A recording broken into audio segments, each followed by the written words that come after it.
A Argentina acaba de completar o primeiro ano sob a gestão Milei, passando por literalmente um tratamento de choque. Foi uma política bastante controversa e também antagônica ao governo anterior. Então o que eu quero passar aqui é uma análise de um dos especialistas que eu mais gosto, que ele não é nem um pouco conhecido pelos brasileiros, chamado Bowtide Mara. Ele é anônimo, eu inclusive vou marcar uma entrevista com ele também no podcast, mas ele tem vários insights muito interessantes e eu quero passar um pouco da análise, né, que foi feita em relação ao que já foi feito no primeiro ano na Argentina, mas também o que foi anunciado recentemente pelo próprio Milei para ser feito a partir do ano que vem. Então vamos lá.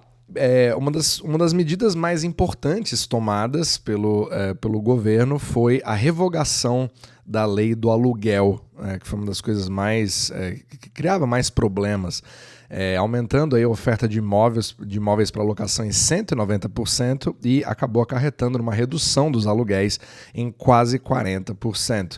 E também foram destacados os superávites fiscais por 10 meses consecutivos, reduzindo aí gastos públicos, né, com a eliminação dos ministérios e agências, né, quem conhece ele sabe ali da serra elétrica, etc., daquele fueira, né, que ele fala, os memes, né, são bastante engraçados.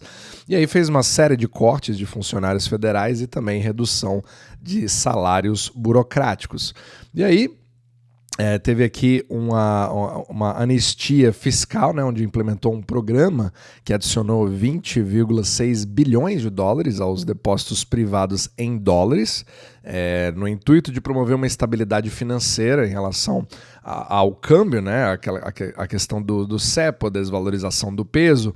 Então, todo esse programa vem sendo feito de forma gradual, claro, com uma série de problemas, mas a desvalorização para poder estabilizar as taxas de câmbio, que você tem várias diferentes na Argentina, né, é literalmente uma confusão, e um dos maiores desejos ali pelo menos da população, é de você ter uma taxa de câmbio única e parar com aquele negócio de dólar blue, dólar paralelo, dólar turismo, etc. Vários outros tipos de 5, 6 diferentes, né? Então o objetivo é unificar tudo.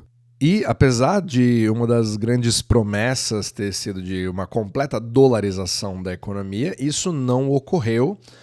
Porém, existe uma série de medidas que foram tomadas rumo à dolarização, né? Incluindo contas bancárias denominadas em dólares, uma coisa que aconteceu também no Brasil, então também acabou sendo uma coisa forte na Argentina. Para quem não sabe, a Argentina é um dos países mais dolarizados do mundo, mas em cash, né? Então o objetivo do governo era poder captar esses dólares para colocar dentro do sistema bancário, tendo menos tarifas ou menos impostos para poder se fazer isso, ao mesmo tempo ajudando a estabilização desse câmbio. E aí, ele listou também uma recuperação de uma recessão inicial, né, com a produção industrial em alta e o PIB projetado para crescer 8,5% em 2025, que seria bastante expressivo, né, dado as condições anteriores.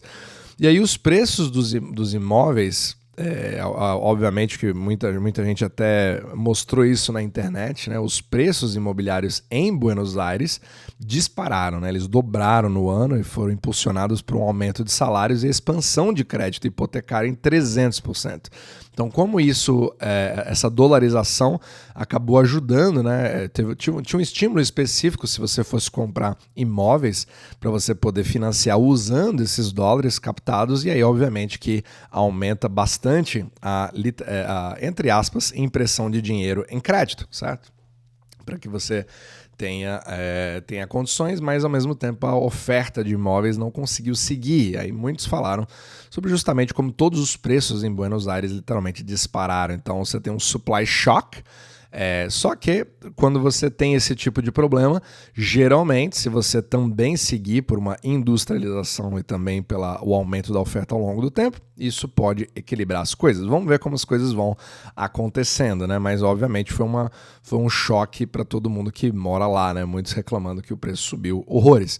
E aí você tem, teve um negócio de medida anticorrupção, etc. Eu não quero entrar aqui em política, meu objetivo obviamente é economia, mas vamos lá. Agora os anúncios que foram feitos para 2025 e além. Então, acho que a maior de todas, que foi bastante comentada, inclusive no Twitter, foi a reforma tributária. Então, o objetivo dele é reduzir os impostos nacionais em 90% e devolver a autonomia tributária às províncias. Essa daí é algo que muitos brasileiros desejariam, talvez, que acontecesse a mesma coisa no Brasil, mas talvez muitos não, né? Eu não estou aqui para pegar um lado ou outro lado, você que vai decidir o que fazer com essa informação. E aí também ele anunciou o fim das restrições cambiais, ou seja, levantar os controles cambiais por uma solução envolvendo as negociações com a FMI ou acordos privados, e inclusive permitindo a liberdade cambial, onde os argentinos possam escolher qualquer moeda, certo? Embora os impostos continuem sendo pagos em pesos, você pode comprar seu apartamento, você pode fazer qualquer coisa, ou numa loja, usando dólares, usando Bitcoin, usando Tether, usando real, né? Você vê até restaurantes em Buenos Aires onde é permitido usar o Pix, por exemplo. Então, essa liberdade de multimoeda continua, exceto para impostos, o que mantém o status de legal tender, né, do peso argentino. E aí também, o objetivo é você fazer a atração de investimentos.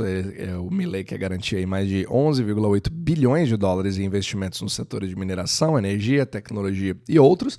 E também um foco bastante grande no comércio internacional. Então, ele quer continuar eliminando barreiras comerciais dentro do Mercosul e reduzir tarifas externas e promover um acordo de livre comércio com os Estados Unidos. Então, essa parte é importante e obviamente não é novidade para ninguém, é o alinhamento do Milei com o Trump e também de todo o processo de desglobalização que o mundo vem sofrendo. Então, os países estão decidindo claramente o que eles querem fazer, o que tipo de aliados eles vão querer ter. E a Argentina mostrou claramente que ela não está alinhada, né, com o BRICS, ou etc., com China, etc., ou o Oriente, e ele está muito mais focado ali nos Estados Unidos. Vamos ver como que isso vai se desenvolver ao longo do tempo.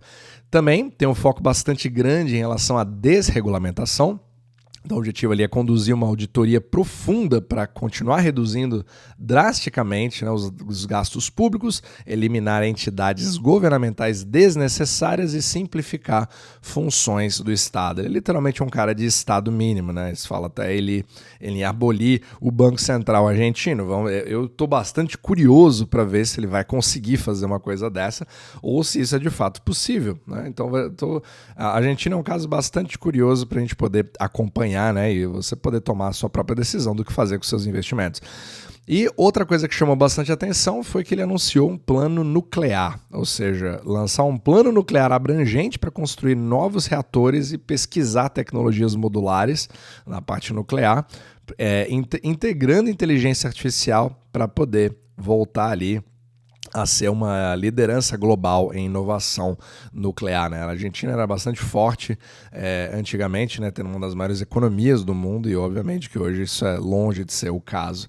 E aí ele quer também manter o programa de ajustes para poder reduzir os impostos e priorizar o crescimento do setor privado, ao invés de usar recursos públicos para as futuras campanhas eleitorais. Então, mais ou menos as medidas já feitas, né, o que já foi alcançado ali em um ano, gostemos ou não, né? Eu sei que é sempre polarizante quando a gente fala do Milei, uns são radicalmente contra, que a Argentina está indo para o buraco, e outros dizem que é exatamente o que a Argentina precisa para voltar. Quem vai dizer são os números, são a realidade, né? E é como a liquidez do mundo vai se comportar, principalmente quando você tem o Brasil de vizinho com políticas radicalmente diferentes em relação à Argentina. Então, ao longo do tempo, acompanhar o desenvolvimento dos dois países vai ser bem interessante para a gente ver como que o capital vai se comportando. Mas uma coisa é clara, a Argentina escolheu o lado do corte de gastos, corte de